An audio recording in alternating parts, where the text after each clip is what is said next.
toda a casa e quem estava assentado lá na casa.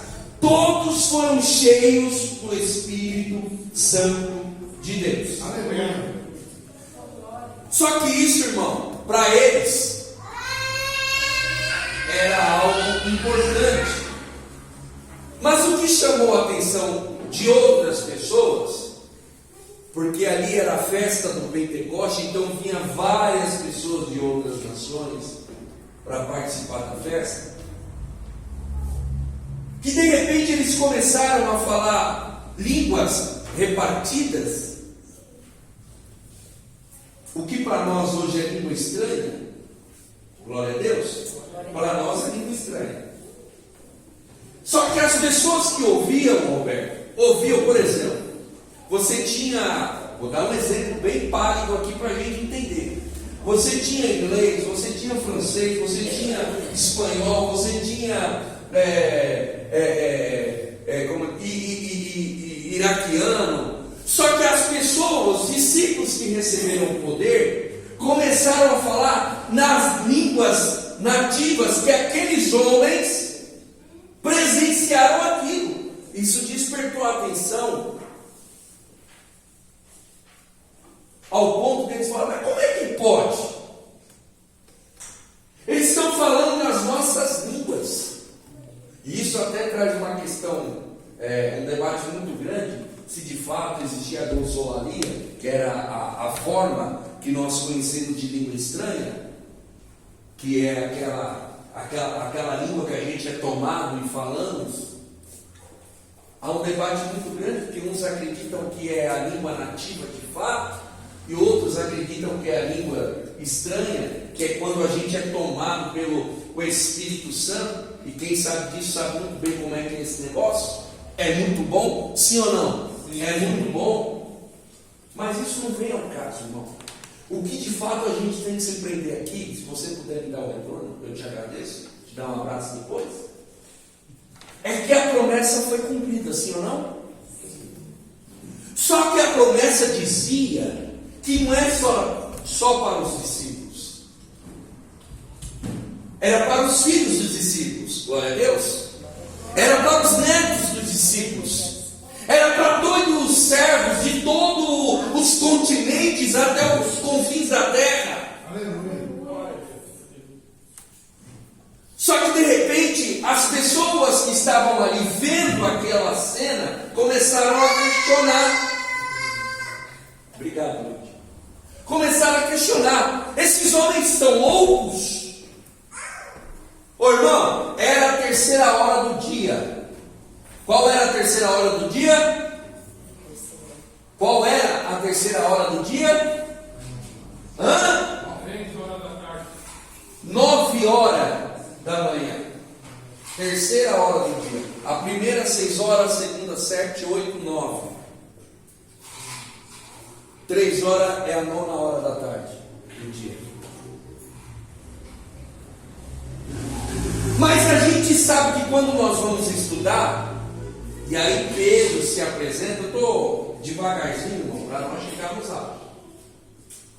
Eu quero que você entenda isso aqui, o propósito maior disso aqui. Que tem um propósito maior.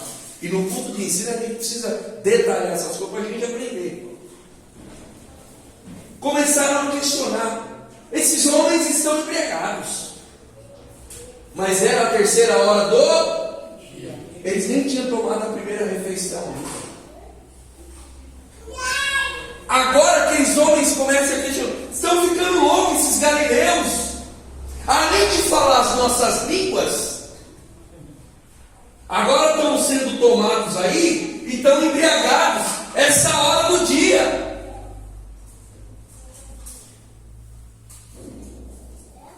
Agora, irmão, Pedro vai se levantar. Porque agora não é mais o Pedro antes do Pentecoste. Agora é o Pedro que está revestido do Espírito Santo. Irmão, se você soubesse quem é o Espírito Santo na tua vida, se você tivesse a noção dessa terceira pessoa que é Deus, o Todo-Poderoso, que agrega todos os atributos. Irmãos, o Espírito Santo é Deus. Ele mora dentro de você. Ele está com você. Aleluia. É esse mesmo Espírito Santo que desceu, oh glória, e revestiu aqueles discípulos. Também é este mesmo Espírito Santo que está conosco todos os momentos da caminhada cristã. É esse mesmo Espírito Santo que trabalha no meio de nós e por nós. É este mesmo Espírito Santo, Geisa, que conhece as profundezas de Deus. É assim que Paulo esclarece a pessoa do Espírito Santo.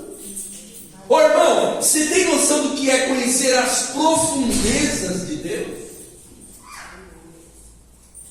É esse Espírito Santo.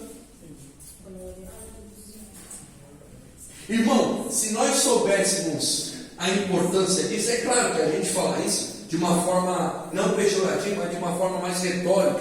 É claro que os irmãos entendem quem é o Espírito Santo. A gente fala isso para a gente trazer à tona o valor que é ter o Espírito Santo. Agora Pedro vai se levantar no capítulo 2, no versículo 14. Antes, no versículo 12, vai dizer: todos se maravilhavam, estavam suspensos, dizendo uns para os outros: que isto quer dizer? Porque eles ficaram atônitos, que eles, sendo de outra nação, estavam entendendo o que os galileus estavam dizendo, na língua deles. Aí começaram a zombar, dizendo: estão cheios de mosto, ou seja, estão embriagados, tomaram as cajibrinas, tomaram os negocinhos, e agora estão meio tontos. Aí Pedro toma a palavra, no capítulo 2, e a partir do versículo 14, ele se põe de pé. Ele se põe de pé, ele toma a iniciativa e levanta a voz e diz: varões judeus, e todos os que habitais em Jerusalém. Veja que existiam pessoas de Jerusalém e não de Jerusalém, sim ou não? Sim. Porque o texto traz essa ideia para nós. Varões judeus e todos os que habitais em Jerusalém, seja-vos isto notório e escutai as minhas palavras. Esses homens não estão embriagados, como vós pensais, sendo esta a terceira hora do dia, 9 horas da manhã. Não! Mas isto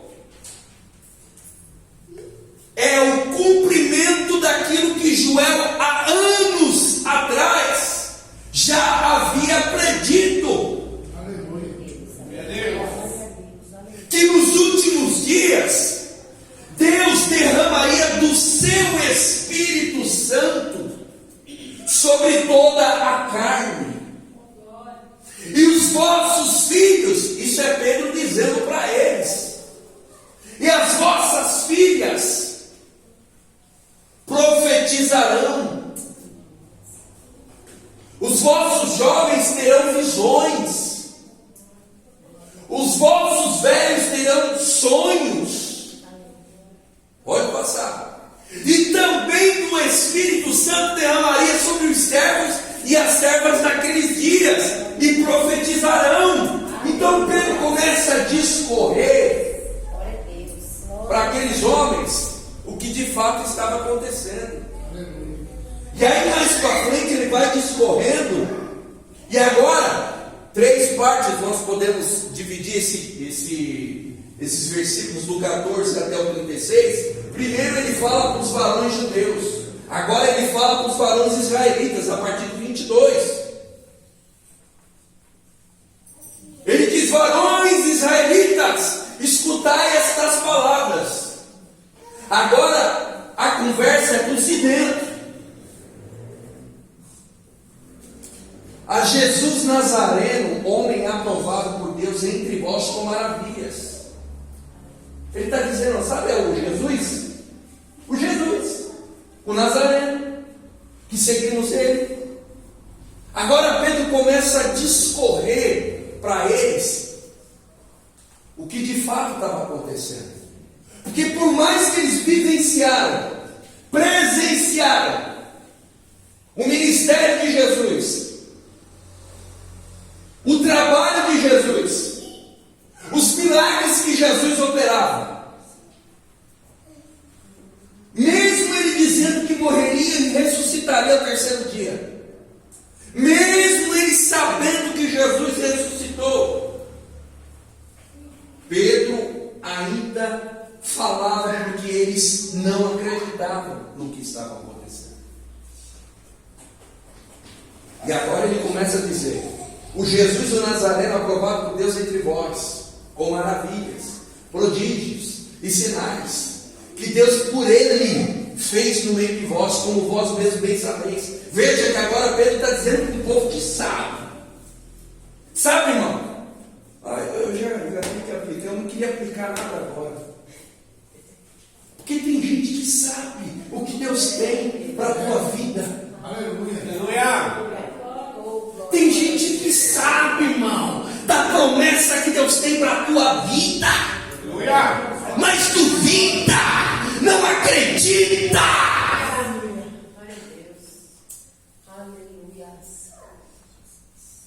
Deus começa a dar uns negócios, eu tenho que ficar aqui, irmão, senão não dá certo esse negócio aqui. Glória a Deus. Quem está entendendo, diga amém. Amém. Irmão, deixa eu falar uma coisa. Você precisa aprender a conviver com pessoas que não acreditam na promessa que Deus tem para a tua vida. Glória a Deus. Você tem que aprender a conviver com pessoas que não estão nem aí para a tua chamada. Está entendendo o que eu estou dizendo? Oh Deus. Calma, irmão, volta aqui, vamos voltar aqui. Você precisa entender, irmãos. Nem todo mundo que está do teu lado entende o propósito de Deus para a tua vida.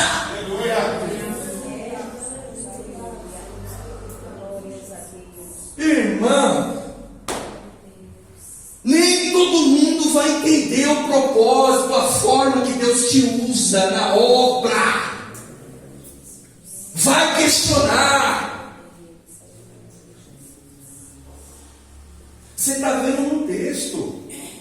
Olha o que Pedro está largando, desculpa a expressão, largando o aço em cima daqueles que viram Jesus, Roberto. Daqueles que presenciaram milagres. Daqueles que viram, oh irmão, viram. Deus tremendo. Viram ele multiplicar o pão, o peixe. Viram ele colocar a mão em cima do enfermo, o enfermo ser sarado. Aleluia. Pedro está largando o aço em cima deles, irmão. Glória a Deus. Glória a Deus. Vamos continuar aqui. Aqui só foi para dar um negocinho. Agora, 23. Ele começa a discorrer. A este que foi entregue pelo determinado conselho e presciência de Deus. Sabe o que nós aprendemos aqui? Pedro dizendo: irmão, tudo que acontece na tua vida, tudo que acontece na tua vida, Deus já sabia que ia acontecer. Talvez assim pareça um negócio meio raso, né?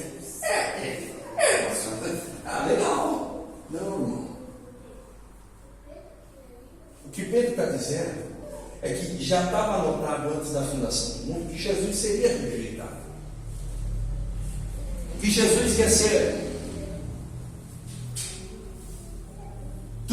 triturado, que iam trair Jesus. Porque a gente conhece só a história de Judas, mas não foi só Judas que traiu Jesus, irmão. Pedro está dizendo isso aqui agora para nós. Glória a Deus, irmão. Quando você lê o texto, você entende que não foi só Judas que traiu Jesus. Pessoas que estão nos bastidores de Judas também traíram Jesus. E sabe quando traíram? É quando leva, quando faz parte daquele processo da engrenagem, de toda a conversa, de toda forma que Judas foi até os sacerdotes. Porque Judas não foi sozinho, irmão. Judas teve contato. Alguém colocou ele no caminho. Ninguém chega onde quer sozinho, por si só. É muito difícil isso. Você tem que construir relacionamentos. O famoso network. Ninguém chega a lugar nenhum sozinho. Não, isso é conversa fiada, irmão. É por isso que nós temos que construir relacionamentos bons. A gente tem que ter essa filtragem de pessoas que agregam valores para as nossas vidas. Sabe, irmão? Pessoas que não agregam nada, só sabem falar coisa ruim, só tem coisa ruim, só vê coisa ruim. Nada tá bom para ele, nada tá bom para ela, tudo tá ruim, tá tudo ruim. Irmão, o que você quer com essa pessoa na tua vida, senhor? Só sabe reclamar, só sabe ver coisa ruim, não traz uma palavra produtiva para a tua vida. Então Judas construiu relacionamentos com pessoas erradas, sim ou não? Sim. E essas pessoas também. Irmão, eu não estou dizendo que você não tem que falar com as pessoas, não é nada disso. Não é isso que eu estou dizendo. Se tem duas coisas que você não pode falar para pessoas: os teus sonhos e as tuas finanças. Nunca conte os teus sonhos para ninguém. Nunca conte os teus projetos e planos para ninguém. Não é só por questão de inveja. Porque senão você vai ter que ficar dando satisfação para a pessoa.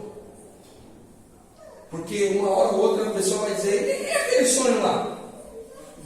E aquele negócio lá? Não tem necessidade.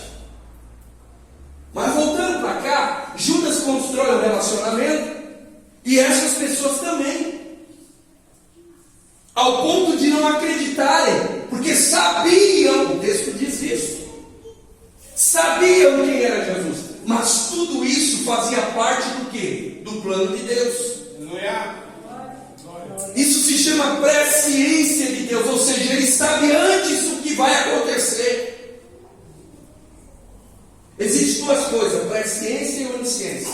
Presciência é saber antes, onisciência é saber o agora, aqui e agora, exatamente neste momento, o que passa na minha cabeça, na tua, exatamente agora que você está pensando. Isso é onisciência. Presciência é o que Ele vai saber. Presciência é o que Ele já sabe o que você vai pensar daqui a 10 segundos. Isso é loucura. Está entendendo? Na presciência de Deus, Ele já sabia que Pedro ia estar nesse lugar aqui, dizendo para eles, explicando para eles. Aleluia. O que aconteceu em Atos 2. Seguindo. Quem está entendendo, diga amém. Amém. Nós vamos chegar lá, irmãos. Calma que a gente chega lá. É uma noite de aprendizado, é curtíssimo. Aí ele diz: a qual Deus ressuscitou. foi Deus que ressuscitou Jesus. Guarde isso. Foi Deus que ressuscitou Jesus. Não foi Jesus que auto se ressuscitou. Foi Deus que ressuscitou Jesus. Ok? Depois que Deus ressuscita Jesus, aí sim, Ele retoma todo o seu poder. E aí vem aquela famosa palavra: mas Jesus tem todo o poder nos céus e na terra. É verdade. Quando Ele diz isso, Ele fala depois da ressurreição. Antes Ele não tinha todo o poder nos céus e na terra. Porque antes de ser ressuscitado, era o Espírito Santo que agia na vida de Jesus. Quando nós lemos lá Lucas, ele vai dizer: o Espírito do Senhor está sobre mim porque Ele me ungiu. Se Ele é Deus, Ele não precisava ser ungido. Glória a Deus. Glória a Deus. Então Ele agia através do Espírito Santo. Pastor, o senhor está pregando heresia? Não. Talvez você nunca ouviu isso, mas está ouvindo agora. Jesus não era Deus aqui na terra. Ele era Deus na sua natureza. Ele era Deus na sua natureza. O que era a natureza? A sua origem. Aqui na terra Ele era homem. Precisava orar, precisava subir no monte, precisava jejuar, precisava comer, ficava triste, chorava, pensava em entregar os pontos. Pastor, sério? Lá no Getsemane, Ele fala assim: Pai, se for possível, tira de mim esse negócio. É assim ou não é que a Bíblia diz? Sim ou não? O pastor está inventando algum texto? Não. É por isso que Jesus te conhece. Por isso que Ele é misericordioso. Por isso que Ele é gracioso. Por isso que a graça dele é um favor merecido. Ele te entende, irmão. Ele nos entende. Ele conhece o teu caminhar, o teu deitar, o teu levantar, o que você pensa. Ele te dá força através do Espírito Santo. Eles trabalham tudo junto, irmão. É uma essência, é uma engrenagem. Deus Pai, Deus Filho, Deus Espírito Santo. A essência é a mesma. Ninguém faz o que quer. Veja que a Trindade é organizada. Isso aqui é para se pensar. A Trindade é organizada. Deus Pai, Deus Filho, Deus Espírito Santo. Pense em Deus Pai, Deus Filho, Deus Espírito Santo como os 3 estados da água. Qual os 3 estados da água? Sólido, líquido e gasoso. Sim ou não? Tem funções diferentes. Sim ou não? Sim ou não? Sim. Mas a essência qual que é? Qual que é a essência? H2O. Estado líquido, estado gasoso, estado sólido. Sólido, um exemplo: gelo. Gelo é água, sim ou não? Gelo é água, sim ou não? Sim. Sim. Qual é a essência do gelo ali? H2O. Estado gasoso. O que é o estado gasoso? Você põe a água para ferver, o vapor sobe e fica na tampa da água. Aquele suorzinho. Glória a Deus. Aquele suorzinho é o quê? É o que aquele suorzinho? Água. Qual que é a essência do suorzinho? H2O. Estado líquido, água. Veja que são funções diferentes. E aí a gente pode aplicar as funções, mas isso não vem ao caso. Eu estou dizendo aqui como é que Deus trabalha. Quando a gente fala na Trindade. Não é pecado a gente falar: Jesus já está na casa. Glória a Deus, está tudo certo. Mas quem está na casa não é Jesus.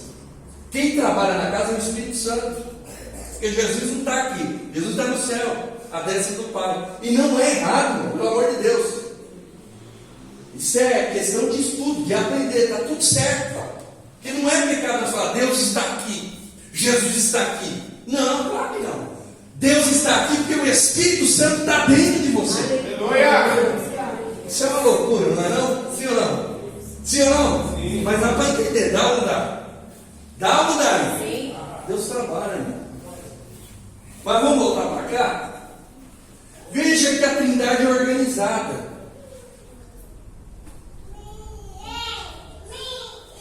Ninguém trabalha da forma que quer, do jeito que quer. E Pedro vem destrinchando do assunto e começa a citar Salmos 110. Né? E agora ele vai para a terceira seção desses versículos. E agora ele muda o tom, dizendo: varões e irmãos, seja, no 29, seja-me lícito dizer-vos livremente acerca do patriarca Davi, que ele morreu e foi sepultado, e entre nós está até hoje a sua sepultura. Sabe o que Pedro está dizendo para eles? Está dizendo: gente, vocês não estão entendendo. Jesus, que vocês traíram, deixaram de lado, não acreditaram, já não está mais entre nós. Põe Salmo 110, por favor. Ou é Salmo 16? Não, vamos chegar lá. O que ele está dizendo? É que o corpo de Davi está em decomposição, mas o de Jesus não. É isso que Pedro está dizendo para eles. O corpo dele, a sepultura dele está entre nós, mas o de Jesus, o Nazareno, não está não, porque ele ressuscitou. Aleluia. Tudo aquilo que ele havia dito que ia acontecer, aconteceu. Ô irmão, eu não sei se você está acompanhando meu raciocínio. Quem está entendendo a mensagem dessa noite? Eu estou indo no passo a passo do tutorial, quem diz o outro aí, para você entender, para a gente chegar lá. Se não terminar hoje, não tem problema. Você vem quarta-feira de novo, a gente vai estar aqui. Agora, 110:1, diz o Senhor, meu Senhor: assenta-te minha mão direita, até que põe os teus inimigos por escabelo dos teus pés. O que Pedro está dizendo? Que essa promessa aconteceria a partir do momento que o Espírito Santo descesse sobre eles. E aí ele diz no Salmo 16, se eu não tiver errado, eu anotei, Salmo 16, que era a promessa da ressurreição. Põe lá, por favor, Salmo 16.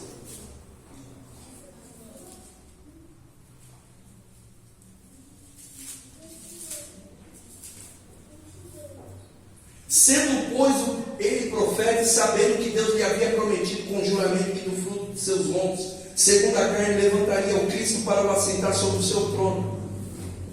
Davi já sabia, lá atrás, que Deus levantaria o Messias, um Cristo, para passar por tudo o que passou, para que a sua alma não perecesse, ou seja, não se decompusesse na terra e nem tampouco no inferno. É por isso que Pedro declara, expressa Davi no Salmo 110 e também no Salmo 16, dizendo que o rei Davi previa tudo isso que aconteceria com o Messias, inclusive a ressurreição. Sabia que Deus o ressuscitaria e que se assentaria à direita do seu Pai. Até aqui os irmãos entenderam? Amém, irmão? A introdução ficou longa, mas é para entender mesmo. Agora nós chegamos no versículo 37. Após Pedro citar tudo isso, eles compungiram-se. O texto vai dizer compungiram-se. O que é compungir-se? Estar agoniado, estar aflito. Ficaram agoniados e atônitos com a explicação de Pedro. Glória a Deus. E a pergunta cabal é: que faremos, homens e irmãos? Essa é uma pergunta, irmãos, que tem que estar dentro do nosso coração. Por quê? Porque Porque é a pergunta que o pecador pergunta para cada um de nós. Nós temos que ansiar ouvir essa pergunta. Nós temos que desejar ouvir essa pergunta. Aleluia. Quando um pecador chega a nós, arrependido, e diz: o que é que eu tenho que fazer? O que eu preciso fazer? Significa que a igreja está trabalhando. Aleluia. Significa que nós estamos trabalhando. Oh, glória a Deus. Significa que eu e você estamos trabalhando. Se um pecador não chega a nós e pergunta: o que eu preciso fazer para encontrar esse Jesus que você conhece?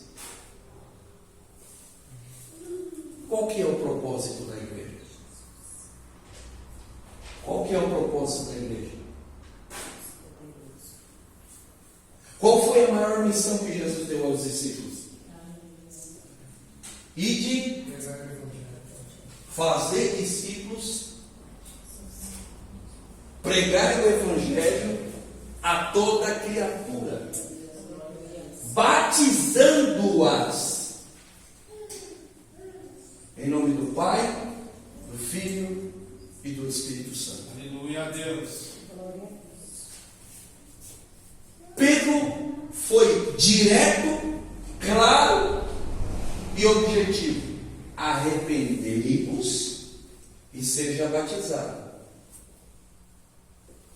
Agora vai entrar numa outra dimensão do propósito da igreja. O primeiro propósito, irmãos, agora a gente vai parar aqui. E eu vou encerrar em 5 minutos para a gente continuar na próxima quarta. Irmão, qual que é o nosso propósito? Qual que é o propósito da igreja?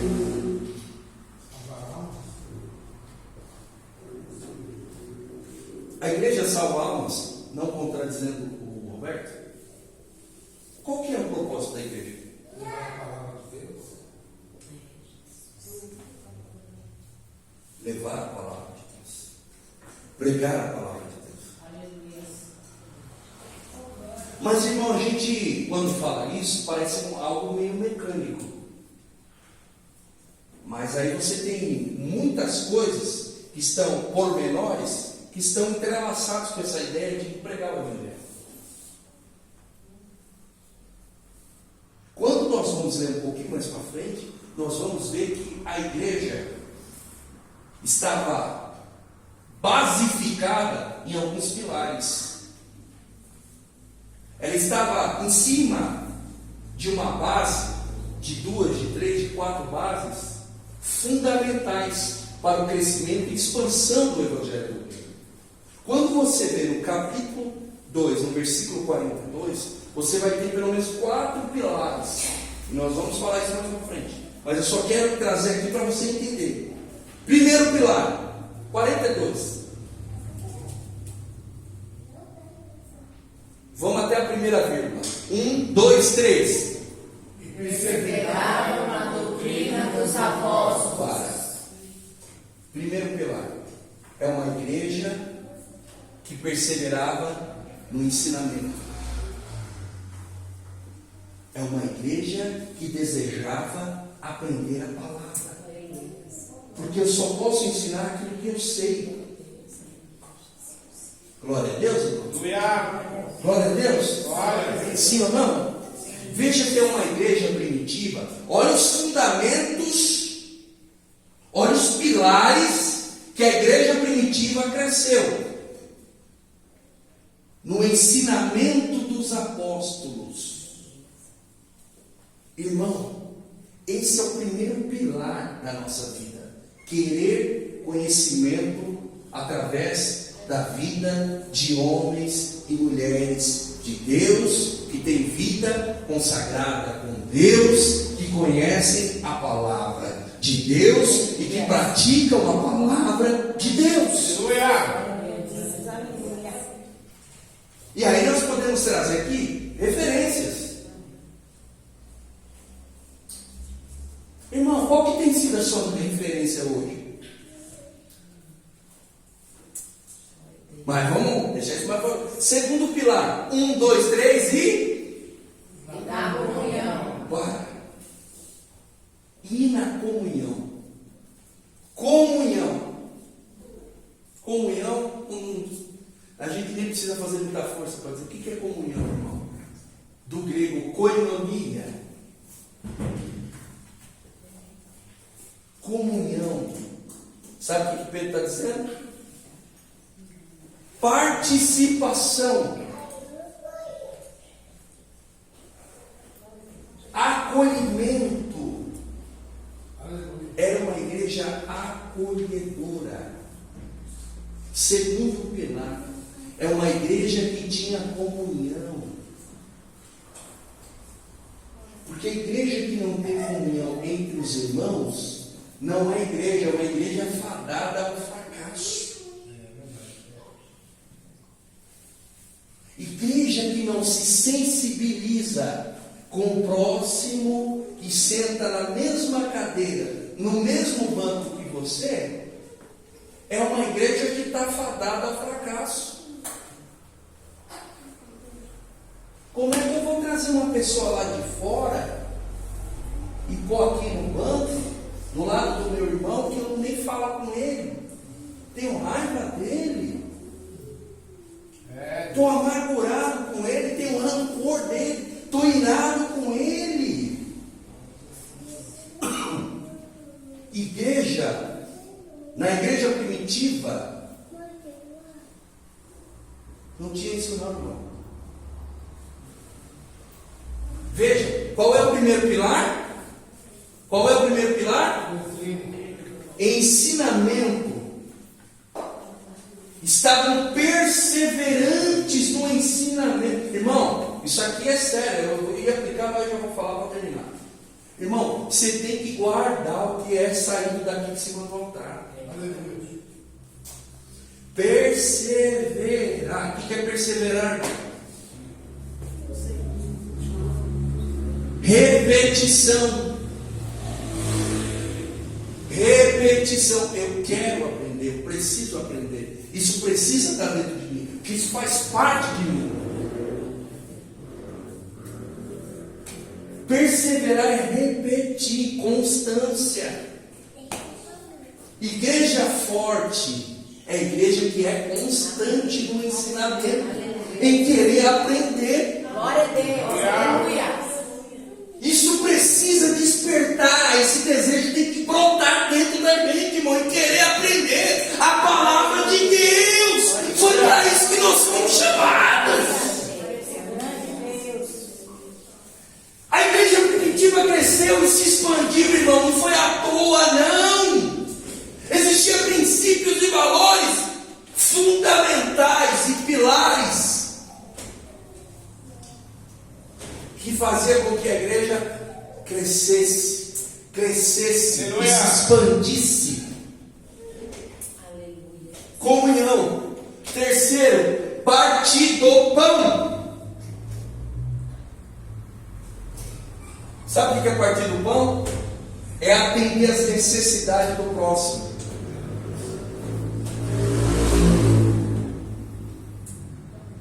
É atender a necessidade do meu próximo. Não querer empurrar ele no abismo. O bichinho já está quase virado. Capa engano, você quer ir lá e chutar ele. Não! Nós não crescemos assim. Nós crescemos nos doando para o próximo. Glória a Deus. Aleluia. Nós crescemos nos abraçando. Ô irmão, deixa eu falar algo e vou aplicar e agora eu termino mesmo. Ô irmão, você não vai crescer se você não tiver esses 4 pilares na sua vida. Se não houver desejo na tua vida em querer aprender a palavra de Deus, se não houver desejo e você não aprender a ter comunhão, se você não aprender a partir o pão, não, você não cresce. Você fica fadado ao fracasso. Eu fico fadado ao fracasso. Nós ficamos fadados ao fracasso. Não existe. Isso aqui é um organismo. Nós somos membros. Nós não somos o corpo. Nós somos os membros. E fazemos parte de um só corpo. Aleluia. Não tem como um membro andar sozinho. A minha perna não vai, eu vou para cá, ela vai. Não existe. É por isso que Paulo usa a linguagem figurativa do corpo. Não tem como. Todos têm que estar vitaminados. O corpo não é assim? Todos, o mesmo sangue que está lá na pontinha da sua unha do dedão é o mesmo que está aqui na sua cabeça. É ou não é? Sim ou não? Os mesmos glóbulos vermelhos e brancos que está lá no teu pé é o mesmo que está na tua cabeça. Porque é a mesma coisa.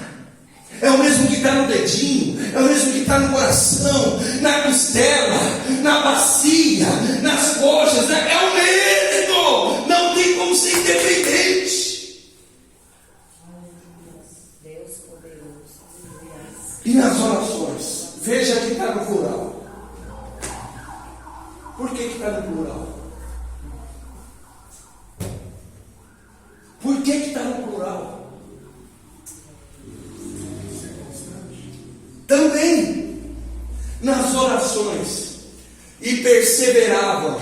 O perseveravam está em qual conjugação? Está no plural. Perseveravam. Isso é o quê? Singular ou plural? Perseveravam. Está no singular ou no plural? Plural. Por que está no plural?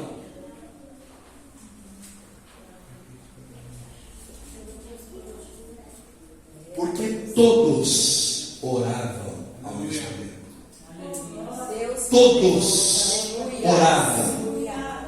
E perseveravam, ou seja, eram constantes em aprender a palavra, eram constantes na comunhão, eram constantes no partir do pão e eram constantes nas orações. Igreja que quer ser forte precisa todo mundo orar junto. Igreja que quer crescer, que quer produzir, que quer alcançar almas, que quer alcançar vidas, que quer alcançar o macumbeiro, o católico, o espírita, os iriguidum, tem que orar junto no mesmo propósito. Deus poderoso. Eu não estou falando da tua oração individual. Jesus pediu para a gente entrar no quarto e orar. Nossa, é um outro contexto. Eu estou falando de crescimento de igreja. O propósito da igreja, o propósito pela qual nós fomos chamados.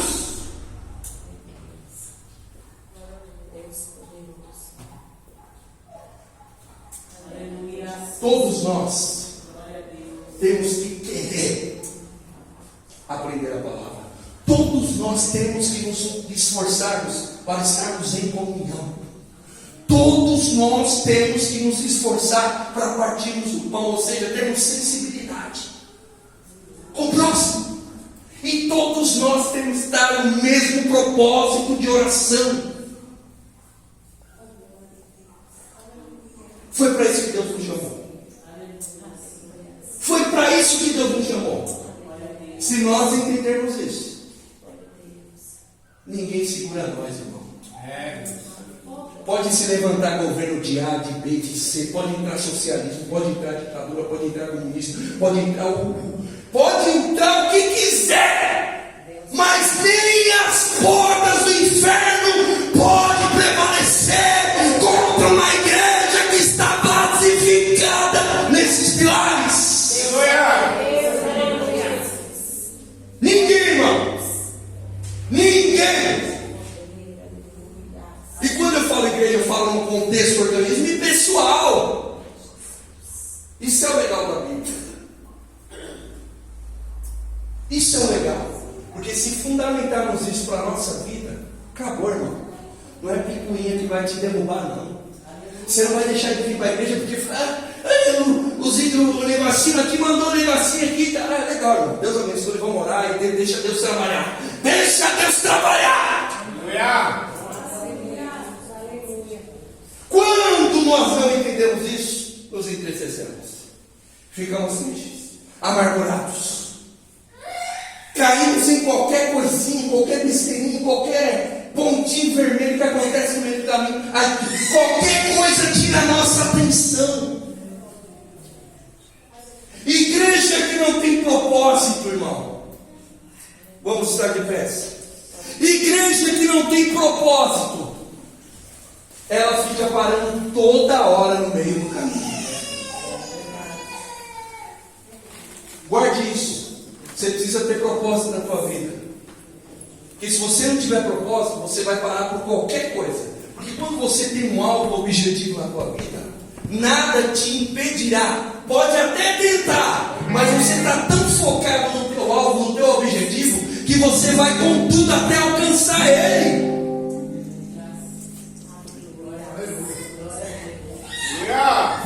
Você está entendendo? E aqui a gente pode até aplicar, mas não vou falar isso.